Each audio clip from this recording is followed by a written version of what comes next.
Good morning, Friday the 20th of June, so another weekly update for you. A bit overcast at the moment, but it has been a scorching week and it looks very hot going into the weekend. So we're back out of the water, monitoring moisture levels, trying to keep those at the right levels for growth and performance and turf health. So back out with all that. Course set up this morning, we cut greens, rolled greens, tees and aprons, and gave the bunkers a rake and done a driving range pick and done a bit of watering as well. So as the frequencies and golf course setup this week has been very similar to last week. So aprons greens every day, aprons 3 times, tees twice. Did fairways on Thursday as well. Green surrounds once this week, and then we cut in between the trees. So pretty standard week. They will. We've got club champs next week, so we'll keep those. We'll either keep those frequencies up or go up again, just to make sure that's all. Maybe giving it. Well, the plan is to give a cut early in the week and very late in the week, so make sure those surfaces are nice and tight and good, ready for club championship. And then with this, if this heat and dry spell continues, we'll sort of ease off the mowing, and as one of my favourite sayings, what you save in diesel you'll spend in water, or what you spend in water you save in diesel. So yeah, we'd start easing off the cutting as things bake out, but we'll deal with that in a week or two when we get there. We're back out applying wetting agent to greens and approaches this week with the weather experiencing. That means the ET, evapotranspiration rates are high, so we're losing quite a bit of moisture. So we're looking to try and help retain moisture in that soil profile. So all the water that we put out is well held in the soil. So as said, this is a soil-based product. So we'll apply it with a sprayer, and then in an ideal world, which we did this week, you get the sprinklers straight on behind, so it's watering it off the leaf and down into the profile. It's a product that doesn't become active until it goes in the profile, so it will never sit on the leaf and be absorbed by the leaf. But particularly it can create, it sort of has it creates a waxy coating on the leaf when it's left on there, which can cause a little bit of burn at times if you apply it during very warm temperatures, which we're experiencing this week. So it's really good to get that watered in. So you can, in essence, what I'm trying to say is you can leave it on the leaf when it's a bit cooler and then just water in at night if we haven't got the time to water it in ahead of golf. So yeah, you can just leave it on and water it in at night. But yeah, in an ideal world, you get on and water that straight off the leaf and get it down into the crown of the plant and the soil profile, so it can start. The quicker you do that, the quicker it starts working. Putting wetting agent back out this week is a good example of what I'm trying to achieve this year with wetting agents. Over the last 3 or 4 weeks, we've had nice natural rainfall, which has kept the moisture levels plenty high enough in the soil profiles, and we haven't needed to water with the automated system or hand water. So wetting agents are sold that you should apply them once a month at the recommended rate. You can half that rate and put it out once a fortnight or so that you're getting the same amount of product out in a month, but splitting them up. I haven't felt the need to put wetting agent out when you're getting that nice natural rainfall, and wetting agents are great for a number of reasons. When we're applying water, if you look at the key above this is from the Met Office map, you can see that moderate rainfall is in the green and yellow columns. So that's anywhere between 2 millimeters up to 9 millimeters in 1 hour. Now we're putting 2 millimeters on in 4.5 minutes. So when you do the math to put that up to an hour, that's 26 millimeters in 1 hour, which is extreme heavy rain from if it was naturally raining. So the wetting agents allow us to put the water on at that rate, and everything be absorbed in the. So yeah, they're great for the high spots or the slopey spots where it would be easy for moisture to run off the top. So it allows us to put the water out at that rate. And hand watering would be double, quadruple the amount of what the automated system is. So yeah, wetting agents are fantastic to allow us to get a lot of water down in one time, because that is what we're doing when we're putting putting water out, it's a lot heavier than what natural rainfall is, and that ultimately what I'm really trying to get to is that it will say it's a good cost saving as well. A 205 litre drum of wetting agent is around £3,500. And as I said, it's recommended that you just put that out at the recommended rate once a month. I'm holding back this year on those wet periods, and then as soon as it goes dry, like it has now, is then it sounds very simple, but it's always put in a program of just put it out once a month or put it out once every 2 weeks, no matter what the weather. But I find that I'm just trying to make that budget go further this year by only applying it when we're using it. It's a almost a tool, using the product as a tool to support our watering as opposed to supporting the rain. I don't feel that we need to do it. There may be turf professionals that would or reps that would advise against that and recommend that you still put the wetting agents out, but for our site I think it works well doing what we're doing of just using it to back up and support the watering that we're putting out, and it saves a lot on budget in terms of they're very expensive, and that barrel will go further and further if we just use it in the dry periods, and because I feel that's the only time where we really need it from my experience on the site anyway. Whilst on the subject of water, we've been out using our bowser a little bit. I tested this on Friday morning, where we've filled the bowser up with a bit of water, and then I went through. We've had this worked on and had a new pump on, and it's got two functions where it can either spray out the top to apply water over a large area, such as that would probably be used for fairways and things like that, or it's got a hand watering point. Now that's going to be quite useful for us going forward.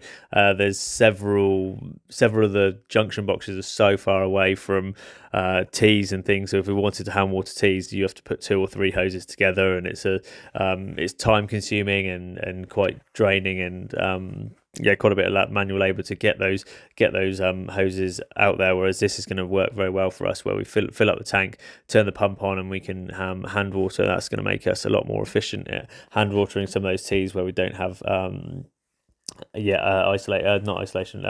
valve taps, hand watering points near the tees. So that will look forward to using that and making that job better and quicker, and be all round much better.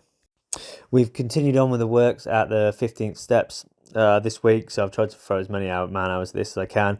I talked about last week, a lot of the sleepers were rotten, so we've pulled out all the rotten ones and then we're putting them back in. Ben, our assistant greenkeeper, comes from carpentry and landscaping, and has I think he uses an app, a box app, for how much the steps need to go up each time, so he has good experience in that, and so all the steps are going to be even amount and slowly work their way up to the top steps. So previously there would be a step or two, then 3 flat ones, whereas we're going to put them in like this, and then it's neater and tidier for the edges, but we're trying to work on this and get as many hours as we can on this job to try and complete do the job well and properly, but get it done as quickly as we can, so that we can get people up there using a handrail again.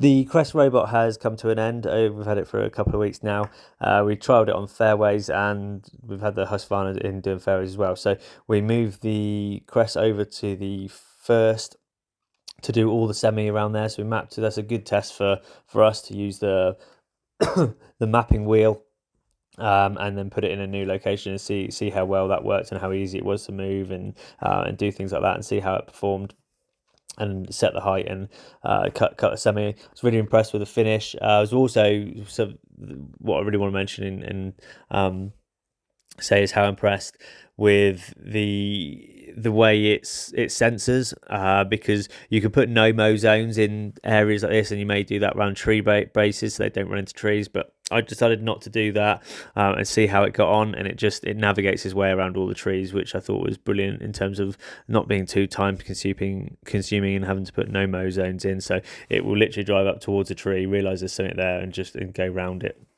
which is really easy to set up and good. And as I said, it left a nice finish. So on the photo here, you can just see all the blue is the areas that it's done, and you can see there's lots of dots there where it hasn't done. It's registered that it hasn't done those areas, and that's just where the trees will be. So yeah, very impressed. There's very intelligent and brilliant technology, and yeah, really impressed. The short game area nets have got some new mats in there, so that's all freshened up, as the old ones are a bit worn. And that includes the driving range had some a few weeks ago, and I can't remember if I posted that on here, but yeah, so that's all those practice mats have had new mats. I haven't we I try to encourage people not to use driver in these nets, just because as you can see the baffle nets do get ripped and broken, whether that's because the pressure of hitting driver is too much and breaks them and puts holes in them. That's the biggest thing that I can put it down to. So the way I see these practice nets is just a few swings. If you're a bit short of time and just you haven't got time to full warm up by going down to the driving range, I just see it's hitting a few irons as a few looseners, rather than practicing hitting driver in there. So I'd encourage anyone, if they could just stick to irons in those. That's what we are aiming for, to try and make those archery baffle nets, which are quite expensive, last as long as possible. You may see a few of the tees where they've been scalped out and may have a bit of paint on, where we're just looking to extend these out a little bit wider where we can and where we think is appropriate, just to have a bit more teeing room, teeing space, or to get the Flymo band a bit closer to the level part, and then have the wispy rough on the banks and things like that. So yeah, you may see a few of those. We'll slowly start introducing them. We're just cutting them down with the sidewinder at the moment, and then when we've got a nice number of grass plants in there, and it's available, and we can start cutting it with a tees mower, we will do so. But quite a normal thing to happen each year, just readdressing cutting lines and things like that. And as I said, just get some of those tees a bit wider when necessary. We spent a good amount of time in the workshop over the last week or two as well. We put a lot of hours on these machines, so they need maintenance, whether that's from the cutting deck, the cutting unit itself, particularly with cutting the cylinder blades, is making sure they're on cut and cutting well, because what's the point in going out and cutting grass if it's not cutting well? So yeah, whether that's checking the height, checking the quality of cut, or once a week we try to regrind a machine as well, just to keep the fleet ticking along, of being nice and sharp and well ground, and not being overwhelmed by having a lot to do at one time. And also then the power unit as well itself. We've commenced doing our monthly checks. So we do pre-start checks every day. So every time these mowers are taken out, we'll check the oil levels acceptable, check the coolant level, air filter, all the standard checks that we need to do to make sure they're operating well and properly. And then we go one step further by doing monthly checks to, regardless of where the oil is, if it's quarter full, we'll make sure that's 3/4 full. There's a tick sheet of all those things, making sure the tyres are at the right pressure, and giving them all a grease, and make sure all the levels are correct and everything is blown out and working. Yeah, that helps, and that helps machine. It helps reduce problems coming up with the machine, to make sure it's well maintained. And then we go into the yearly service as well, but that tends to happen in the winter. But yeah, we put a good bit of time into doing those monthly checks over the last couple of weeks, make sure the machines are good going into next week, which is Club Championship week. That is all for this week, folks. Thanks for watching. Thanks for listening. Looking ahead to next week, it is Club Champs week next week, so we've got some quite big preparations, big week of preparing the golf course, try and get it at its best for next weekend. We'll give the members the same setup as what the Clutch had, so really try to prime those greens and get them as good as possible. Have the whole golf course set up well for that event, and that will entail Monday, Tuesday, Wednesday will be pretty normal days on the golf course, and then we'll go into split shifts on Thursday, Friday to have your golf course primed and in the best possible state. You always need to do it.